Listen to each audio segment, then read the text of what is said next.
Olá, meus estudantes maravilhosos, lindos, bonitos, espero que todos estejam bem, estejam tranquilos, tá? Eu sou o professor Giorgio Paulo e agora a gente vai dar continuidade a um assunto mamão com açúcar. Olha, coisa gostosa. Ou seja, a contra-reforma católica, tá? Ou seja, a gente ouviu numa aula anterior falando sobre a reforma protestante, não é? O cisma, a divisão, a fragmentação da religiosidade, da cristandade na Europa, não é? Martinho Lutero vai então conseguir com que na Alemanha ele possa liderar a sua própria igreja, né? Suas próprias teorias, né? É a igreja luterana, mas chamadas de protestantes, tá certo?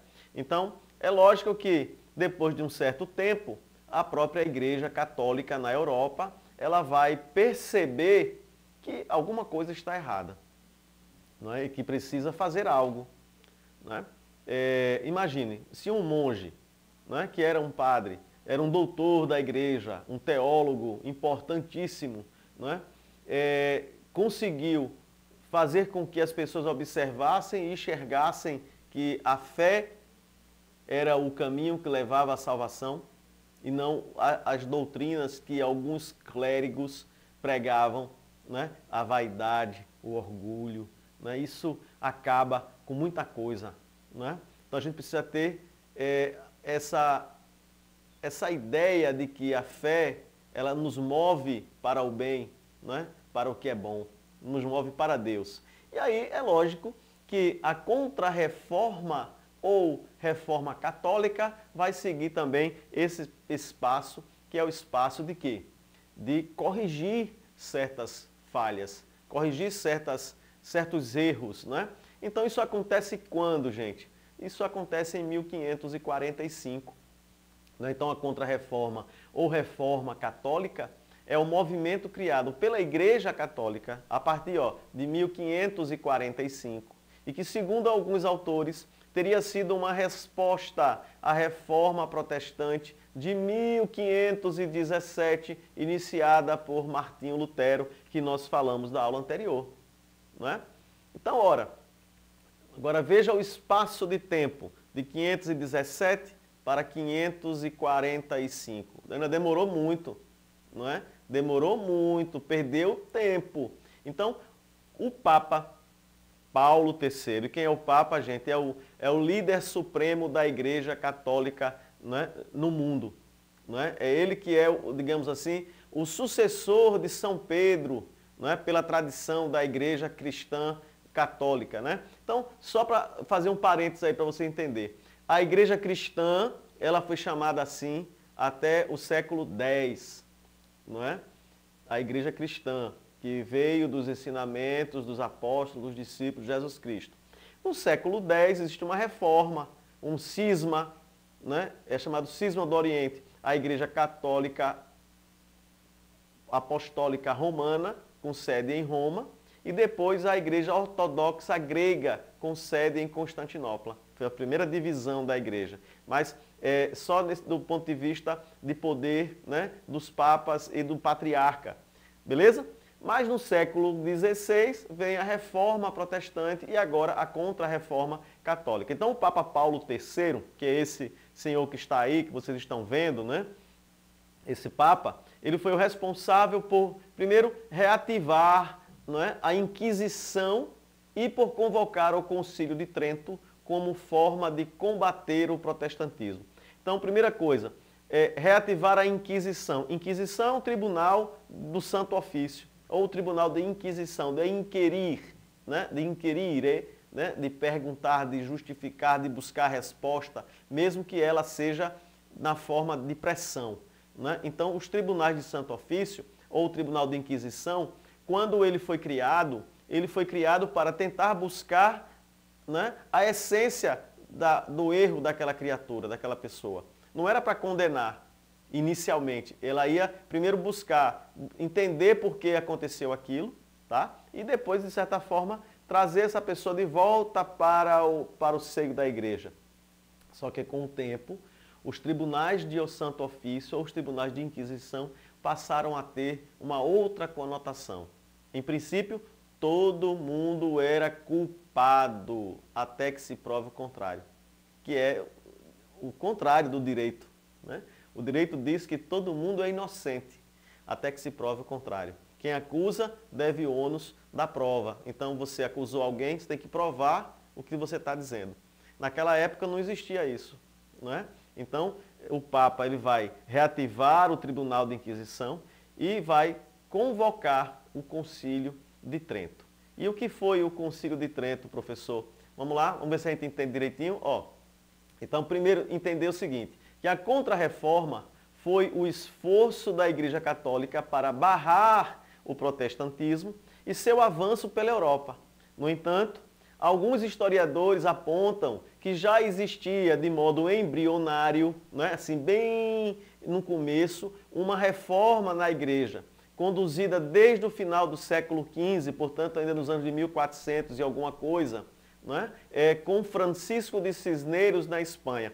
Só um parênteses para vocês aí. Francisco de Cisneros era um franciscano, um frade franciscano, tá certo? Que serviu na corte da rainha Isabel de Castela, que casou-se com o rei Fernando de Aragão, e o casamento dos dois formou o maior reino católico da Europa naquela época, que foi a Espanha, depois de Portugal. Tá? Então esse Francisco de Cisneros ele se torna superior dos franciscanos, né? Se torna um cardeal, ele era confessor da rainha Isabel e era um cara que tinha umas ideias muito retas, muito justas, sabe? E não concordava com os desmandos, principalmente da corte de alguns bispos e cardeais da Espanha. A forma como esse pessoal chegava ao poder, sabe? Comprando gente, comprando cargos, inclusive às vezes até planejando o assassinato de outras pessoas para poder ocupar o lugar. Então ele disse, isso está errado. Então Francisco de Cisneros, dentro da igreja, é um dos primeiros que vai tratar essas questões. Depois, da Espanha, veio Inácio de Loyola, né? É o fundador da Companhia de Jesus, também conhecida como a Ordem dos Jesuítas. E aí um detalhe, Inácio de Loyola, ele era um militar, era um nobre, não é? Foi ferido no combate assim, contra os mouros naquela época e quase morre. E nessa história de morre, não morre, ele faz uma promessa a Deus, não é? E à Virgem Maria, dizendo que se ele se escapasse, ele iria então fundar uma ordem religiosa para expandir a fé católica pelo mundo. E coincide nessa época aí com a expansão comercial marítima europeia, não é? A chegada dos europeus, os portugueses e espanhóis, principalmente espanhóis, na América, não é? E aí é lógico que a Companhia de Jesus vai trazer para cá os chamados, as missões jesuíticas. Então, alguns historiadores entendem que os jesuítas como uma reação católica contra o protestantismo. Então essa interpretação foi feita porque os jesuítas acreditavam na difusão do catolicismo pelo mundo por meio das missões de catequese. Ou seja, quando a Espanha começou a colonização das suas terras aqui, o que é que vai acontecer? Vai vir os primeiros jesuítas, virão vir. Então nós teremos Manuel de Nóbrega, José de Anchieta. Então esses primeiros frades, padres ou monges, né? Mas os primeiros jesuítas, eles vão inclusive entender o Tupi-Guarani, vão começar a entender, a escrever o Tupi-Guarani, com isso vai facilitar o contato deles com as tribos, os Tupinambás, os Cariris, Carijós, né? Os Tamoios, né? Então, baseado nisso, né? Quais foram as principais medidas adotadas pela igreja, né? Para impedir a expansão e o avanço das igrejas protestantes? Já tinha luterana, depois vem João Calvino, João Knox, né? e outros que vão defender a criação de uma igreja diferente. Então, uma das medidas tomadas para a reforma do clero católico foi a criação de seminários, que garantiam uma melhor formação para os sacerdotes. Ou seja, não existia uma escola de formação para padres. Então, o cara queria ser padre, ele ficava acompanhando um padre mais velho para aprender o ofício. Então a igreja não tinha um controle sobre como o clero era formado no mundo inteiro, né? Então o Papa Paulo III, ó, em 1542, ele dá início à chamada Inquisição Romana, que é uma das respostas de Roma ao crescimento do protestantismo e cria, né, o Concílio de Trento, realizado em 3 ciclos entre 1545 e 1563. A partir daí, ele passa a ter uma uniformização da formação dos padres, né, do clero, né? O latim passa a ser uma língua universal dentro da igreja, então o padre sai de Roma, vai para o Japão, ele lá, se ele falar o latim, ele vai poder se comunicar com os outros padres no Japão, na China, na Índia, para onde ele for.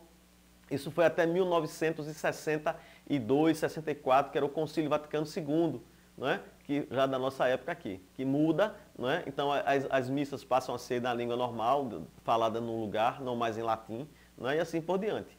Depois, ó, combate à heresia, a infalibilidade do Papa, a venda de indulgências, né? E a criação do livro, do Índex dos Livros Proibidos. Então, essas foram algumas das propostas da Igreja Católica para combater o avanço das igrejas protestantes. Então, combate à heresia, ou seja, aquilo que era contra a ideia da igreja, contra o que a igreja pregava. A infalibilidade do Papa. O Papa não erra, o Papa não falha, porque o Papa é representante de Cristo na Terra. Isso era o que se pensava, né? Mas se manteve. E a questão da venda de indulgências, né? Parou de vender, venda de indulgências e venda de relíquias. Né? A gente tinha várias críticas na época.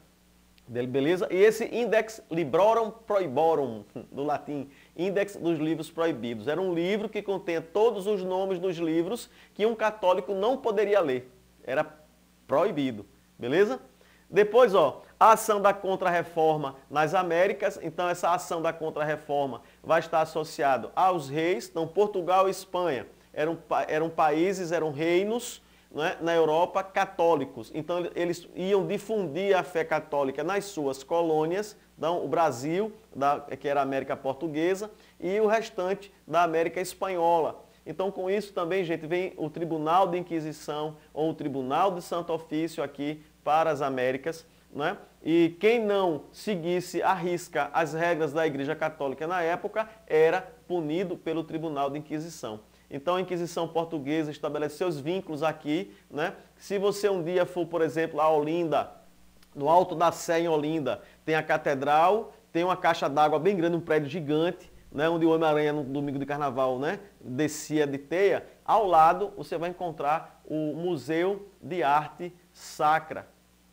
Tá? Esse Museu de Arte Sacra lá em Olinda, no Alto da Sé, era o palácio do arcebispo de Olinda e Recife e durante muito tempo serviu de prisão, tá? Para o Tribunal de Inquisição, o Tribunal de Santo Ofício. E professor, quem é que era condenado? Ora, gente, as suspeitas de heresia investigadas pela Inquisição estavam associadas em sua imensa maioria, ó, à figura dos cristãos novos, que eram os judeus convertidos ao cristianismo.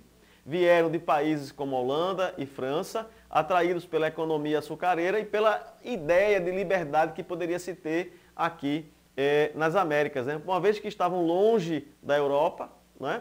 Longe da Europa, então esses cristãos novos, ó, eles tinham que abandonar os seus costumes, as suas tradições, por exemplo, judaicas, né? Uma vez que eles eram judeus.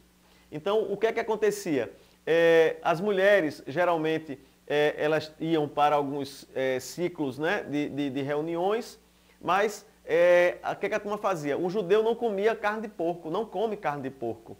Então, a turma fazia uma feijoada, por exemplo, para um almoço. Veja, complicado, né? Então, ou a pessoa comia, ou então estava mostrando que ainda não perdeu os velhos costumes. E aí poderia ser acusada, né, de heresia ainda. Então, ó, as outras acusações recaíam sobre os protestantes e sobre as mulheres. Ao todo, o Tribunal de Inquisição aqui de Lisboa prendeu 1.074 pessoas até o final do século XVI e meados do século XVIII. Então, a gente tem aqui no Rio de Janeiro, né, que era a capital do Brasil na época do período colonial, foi Salvador e depois foi Rio de Janeiro. E as capitanias tinham as suas capitais. Pernambuco, a capitania era de Pernambuco, a capital Olinda. não é? Depois só em 1710, 712, depois da Guerra dos Mascates, é que Recife passa a ser também capital, né? Olinda, ora Recife, por uma questão política. Né? Mas os tribunais de inquisição vão estar presentes aqui. Né? E aí o que é que vai acontecer? Essas perseguições, prisões e condenações à morte, principalmente na fogueira, para alguns casos mais extremos, né? Como os casos de feitiçaria, que era acusado de feitiçaria. Né? Por exemplo, eu vou usar um chá de boldo para cólica, para dor no estômago. Se eu não sou uma pessoa estudiosa ou uma pessoa que a igreja diz que eu posso usar de medicina, né, natural, eu posso ser acusado de feitiçaria e bruxaria, só por isso. Né? Então, era um negócio complicado. Beleza? O nosso desafio, então, dessa aula de hoje é a seguinte: a Igreja Católica, motivada pela reforma protestante e por críticas do próprio clero à degradação espiritual dos católicos, tomou a decisão de reunir as mais altas autoridades da Igreja na cidade de Trento, na Itália, para definir uma posição em relação ao cisma protestante, né? A divisão, a reforma, tá? A fragmentação. Então, a primeira questão é: caracterize o Concílio de Trento. Né? Anote lá direitinho, pesquise o que foi o Concílio de Trento, o que é que ele queria, o que é que ele fez de fato, beleza? E segundo, cite 5 decisões estabelecidas no Concílio de Trento. De boa? Então, eu espero que vocês tenham gostado, tenham aproveitado da aula, pesquisem, estudem. E, minha gente, se sair de casa, use máscara, não aglomere, beleza? Um beijo para vocês, um abraço, fique com Deus e até outra hora.